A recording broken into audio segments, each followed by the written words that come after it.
Yo, what's going on, you guys? Your boy Devvon Terrell in raw form. And I know what you're thinking. Who is this guy? What is happening? What I don't know. Well, don't worry. I'm with my friends at Musician on a Mission to deliver you guys 5 tips for mixing hip hop and R&B. I hope you enjoy this. Let's get right to this. First things first is I'm going to play you the hip hop song and R&B type song that we're going to be using today. Listen closely to what the grand scheme of what this sounds like. Me and my ex were toxic, we were super sick. That's why we stayed up undercover, so bedridden. Yeah, it was so contagious that my mama knew. She looked at me like, who are you? Get away from me. Yeah, now back to this bed that we living on. Yeah, it's the Okay, so you get an idea of what the song pretty much sounds like. It is a hip hop R&B style type of song with a big 808, modern day hip hop R&B type of sound. Now, what is the first step that I do when I approach these types of mixes? Well, number one, we're gonna start with reference mixing. Now, for some of you, you may know what this is and some aren't very familiar with it. Well, let me tell you what it is. Reference mixing is the process of taking something like an industry standard song, a song you love and adore, a radio record or whatever record that you have that is sonically you love. You hear it in the car, you hear it in the headphones, you just like this commercial song. And basically you bring that into your session and you listen to that as you mix. And the reason why you do this and reference that original track to yours is because now that you have a song in your session that you like how that kick hits, you like how those vocals sit, you like the high end on it, you have something to reference. You're not mixing blindly. There's plenty of times when I see people bring in mixes into their session, they start to mix and there's really nothing you're going off of. You're just mixing because you're hearing it on these speakers. Well, that's your issue when they don't translate well, and that's because you're not reference mixing. Bring in a song you're very familiar with and like and adore and mix off of that. Basically, keep popping it back and forth to see what that is in comparison to your mix. Now, I'm going to show you this, for example, and show you the song that I use as a reference mix. Now, because we're streaming and we're on all kinds of platforms right now, I'm only going to play a moment of this so that we don't get this taken down or anything like that. So listen really closely and really quick to what I use as a reference mix. Listen close. She got a thing for Chanel vintage that dropped before she could speak English. Do you love me? Okay, so you can hear that I use Go Roses by Rick Ross and Drake, and it's very similar to my record. Listen to my record again. toxic, we were super sick. That's why we stayed up undercover, so bedridden. Yeah. Okay, cool. Now, what happened in me mixing is I kept listening to that record and said, oh, okay, so I know I gotta get the kick a little harder, or I gotta get the vocals a little brighter and stuff like that. And it really, really helped with the mix as far as having something to go off of and to know my pockets and places to live and if I was in the right place. Very powerful tool, reference mixing number one. Okay. So our number two thing that we did was, and this is what I always like to do, is I like to mix the kick, the snare, and the vocal. Those are the first 3 things that I like to start off all my mixes with. I'm gonna show you right now. Okay, now that I got the kick, snare, and the vocal solo, listen closely to what it sounds like. Toxic, we were super sick. That's why we stayed up undercover, so bedridden. Yeah, it was so contagious that my mama knew. She looked at me like, who are you? Get away from me. Yeah. So the reason why I like to start with the kick, snare, and the vocal is because I like to get those levels correct. If I can find a great balance between the kick, snare, and the vocal, everything else will fall into place a lot easier around it. So what I like to do is I like to start with that kick and the snare. Once I have the kick and the snare in the right pocket, then basically I'll bring the vocal up. So listen to the kick and the snare by itself.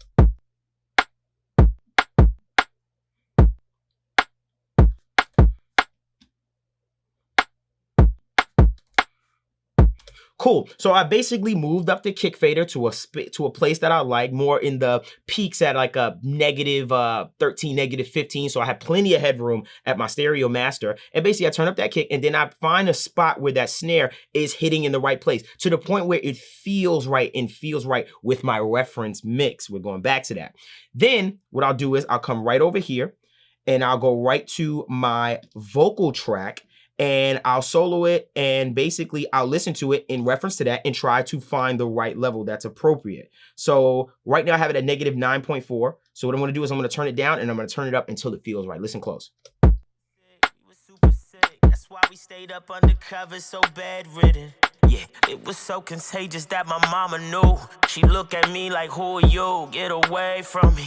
Yeah, now back to this bed. So I like how loud it is. It feels like that and the snare are riding in the same place, and it sounds really, really dope, especially when I check it with the reference mix. That's basically where I felt it was hitting. So I like to get that kick, snare, vocal right. Everything else goes up around it. That's when I start to bring in the hi-hats. That's when I start to bring in the pads and all those types of things. So I'll slowly bring in all the instruments. Check this out. Toxic, we was super sick. That's why we stayed up undercover, so bedridden. Yeah, it was so contagious that my mama knew. She looked at me like, who are you? Get away from me. Yeah, now back to this bed that we living on. Yeah, it's the only place that we could get along. Can't call the homies to chill with us. Cool. So you hear it. Everything basically just felt right. And basically it all started with the kick, the snare, and then we moved on to the vocal to get that sitting in the right place as well. Okay. So the next thing I'm gonna put you guys onto, tip number 3. Tip number 3 is mixing through the limiter. Now, what do I mean when I say mixing through the limiter? Personally, me, I like to mix my records with the limiter on. Why do I do this crazy thing? Only reason I like to mix with my limiter on is because I don't like surprises. And when I say I don't like surprises, because, okay, you have a mix and eventually this is going to go to mastering. But in between that process, when you throw that limiter or anything on your mix, things change. The snare may pop out a lot more than you notice and the vocal may get tucked. So I like to mix with the limiter on to see what I'm going to run into when it comes to mastering. So I don't like to put a lot of limiting, but I like to put a little bit of limiting on the stereo master while I'm mixing so that I can check and see and know, okay, this is what is probably gonna happen or be affected while I'm in the mastering phase of everything. And then I turn it right off when I send it in for mastering in its totality. So I'll let you hear it without it first. So without the limiter. Toxic, we was super sick. That's why we stayed up undercover, so bedridden.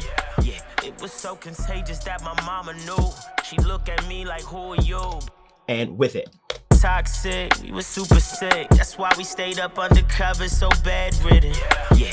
Okay, so now that you listen to that, you say, wow, that snare really hits hard and that vocal really popped out. And I mixed it that way sonically through the limiter so that when that limiter comes in, the stuff that I wanted it to stand out kind of makes its way to the top. And that's why it's extremely important so that you're not surprised. Because say for instance, I wasn't mixing through the limiter. I throw the snare, throw the limiter on, and that snare just is hitting way too hard. And then I have to turn it down. And then I notice all these little nuances that are happening within the limiter. That's why a lot of times you'll send your mixes to the mastering engineer or just mastering in general, or a limiter on it, and you'll be like, whoa, what is happening to my mix?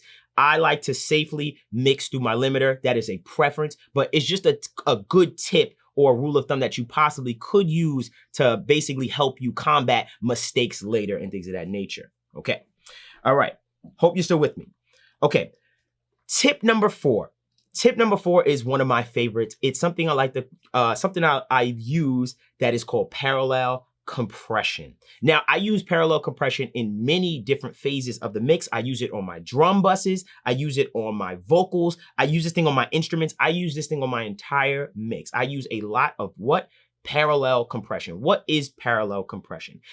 In layman's terms, or in a nutshell, parallel compression is basically you copying the audio signal that you have. Let's say we got a vocal right here. Let's make a copy of that audio signal and let's squash it. Let's make it let's compress it to death. Let's really, really make a squash audio signal and then blend that signal with the original audio signal that we use from it. Now, what does this accomplish? A lot of times this will accomplish a lot more power in the audio signal. It'll accomplish things cutting right through that mix. You'll notice things sound a lot more aggressive. It's a real dope way to really give a fullness to any audio signal that you're using. I'll show you. So first thing I'll show you it in is my lead vocal track. So I'll show you what it sounds like in my vocal. So I'll solo it so you can really hear what it sounds like. So listen close. Toxic, we was super sick. That's why we stayed up undercover, so bedridden. Yeah, it was so contagious that my mama knew. She looked at me like, who are you? Get away from me. Yeah, now back to this bed that we living on. Yeah, it's the only place that we could get along. Can't call the home. Okay, so you hear this slight bump in the presence of the vocal, and it really helps to cut through the mix. Now, for right now, I'm gonna exaggerate the parallel compression so you can get a better idea of what it actually does. So I'm gonna turn it on and I'm gonna basically crank it. So listen closely, protect yourself. Toxic, we was super sick. That's why we stayed up undercover, so bedridden. Yeah, it was so contagious that my mama knew. She looked at me like, who are you? Get away from me. Yeah, now back to this bed that we living on.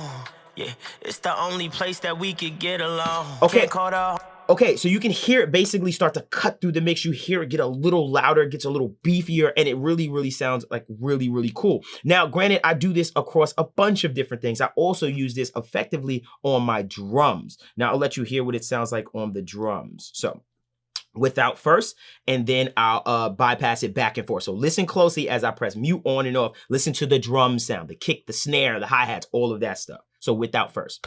Toxic, we was super sick. That's why we stayed up undercover, so bedridden. Yeah, it was so contagious that my mama knew. She looked at me like, who are you? Get away from me. Yeah. So you can hear that kick. As soon as I engage it, it hits. It's boom, boom. And the snare actually has a lot more presence as well. Now I know what you're also saying. Well, I didn't notice a big difference, but that's what mixing is about. I'm not trying to create these huge drastic changes. I'm trying to improve on what's already there. And that's what makes the best mixes. It's really just taking your time and doing what's right for the record, not trying to do so much because the client has already sent you the song for what they like it is. So what you're trying to do is enhance and make it better. So it's not, you don't want such big drastic changes. Granted, this is my own song, but nonetheless, I trained myself to work that way. Now I'm going to exaggerate this drum parallel bus just to show you what it really can do. So check this out. I'm gonna crank it up. Toxic, we was super sick. That's why we stayed up undercover, so bedridden. Yeah, it was so contagious that my mama knew. She looked at me like, who are you? Get away from me. Yeah, now back to this bed that we living on. Yeah, it's the only. Yeah, so you can hear it right there. It gets more exciting. It gets more lively. It's more present. It's more powerful. And this is me not disrupting the original signals at all. This is just a copy of it and blending it in to make it hit a lot harder. Now, maybe one day, if with my guys on this channel, maybe we can show you more in depth of how that works. But for now, I'm just giving you tips and you can just research and kind of figure out how to use these types of tips. So that was using parallel compression. Now, I do parallel compression on the entire mix as well. I do it on my drums. I do it on my vocals. Parallel compression. I love parallel compression. Highly recommend you guys use this thing. Okay, and last but most certainly not least is a super quick trick that anyone could do, and that is adding analog saturation to the entire mix. Now, for my people that are sticklers, when I say analog saturation in a digital domain, obviously this isn't the real analog saturation, but it's just an emulation. So when I say I'm using an analog saturation plugin, I'm using an emulation of analog saturation. Now, for people that are like, what are you talking about with analog saturation? Long story short, when you have actual equipment, I'm talking about actual hardware, you get some type of sound from that. And that sound can be described as analog saturation. Now, there are certain pieces that have different tonal characteristics and things like that to your sound that they add that give it somewhat of a musical sound, more depth, more body. And some people think this is a myth, but this thing is so true. I have my own analog gear that I like to run my mixes through in order to get an analog saturation on it. Now, the harder you hit whatever that circuit is, as far as the analog equipment is concerned, you will get more analog saturation. And what that does is it adds more harmonics, more color, all those kind of things. That's what you use analog saturation for more color, more harmonics, all kinds of things. It adds a certain characteristic to your song. Don't get too caught up on that. I'm going to show you what I mean. So for me, the analog saturation plugin that I like to use is something called FabFilter Satin. I love this plugin. It's one of my favorites. I'm going to play this for you without the analog saturation. Then I'm going to play it for you with. So listen closely. I'll keep bypassing back and forth. Listen close. Without first. Toxic, we was super sick. That's why we stayed up undercover, so bedridden. Yeah, it was so contagious that my mama knew. She looked at me like, who are you? Get away from me. Yeah, now back to this bed that we living on. Yeah, it's the only place that we could get along. Can't call the homies to chill with us. It take a lot. So when you listen to that, you can hear the life kind of leave. Now, granted, it's a preference whether you want to use it or not, but man, does it get way more exciting when we add some analog saturation to the entire mix. The hi-hats and everything is rolling. I can hear the vocals cutting through. Everything sounds a lot more clear.